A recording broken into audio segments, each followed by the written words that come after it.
Our Perseverance rover takes up residence on Mars, the space station's next commercial resupply mission, and a new date for a commercial crew test flight. A few of the stories to tell you about this week at NASA. The navigation has confirmed that the parachute has deployed and we are seeing significant deceleration.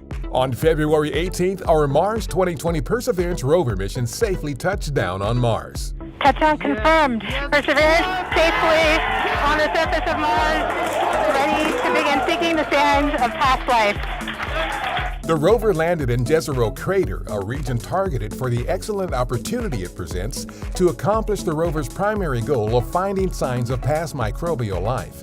Within minutes, the rover's first images from Mars reached Earth, confirming Perseverance was A-OK.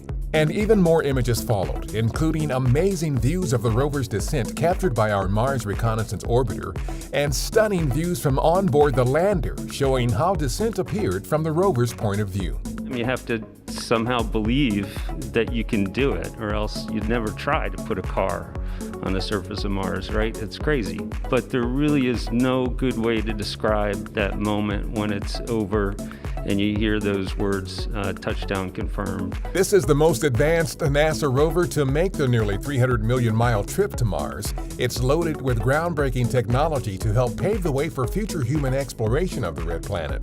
This includes the ability to collect and leave cached samples of Martian rock and regolith that a future mission being planned by NASA and the European Space Agency could retrieve and bring back to Earth for study. This mission is amazing on its own. Science, technology, and caching samples to bring back to Earth. But it's also part of our bigger exploration plans, right? Which involve preparing for eventual human missions to Mars. While Perseverance works to characterize the region's geology and past climate, there are also plans for the Ingenuity experimental helicopter to make the first controlled flight on another planet.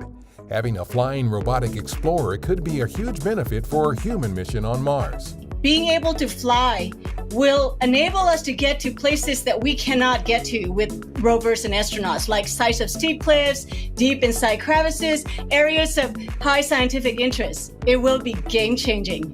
Perseverance will undergo several weeks of testing before it begins its 2-year science investigation of Mars.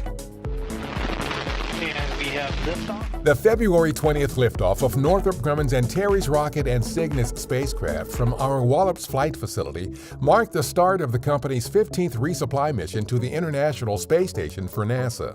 The Cygnus, named after late NASA mathematician Katherine Johnson, is loaded with about 8,000 pounds of scientific research, crew supplies, and hardware for the station crew.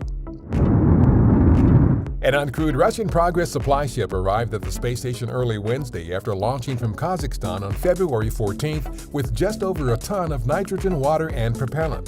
The Progress will be used to detach a Russian docking module later this year to prepare for the arrival of a new multi-purpose laboratory module.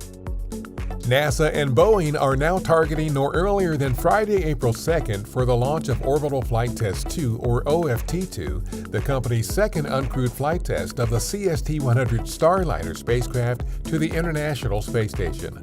OFT-2 is an end-to-end test to prove the Starliner system is ready to begin flying astronauts to and from the space station as part of NASA's Commercial Crew program.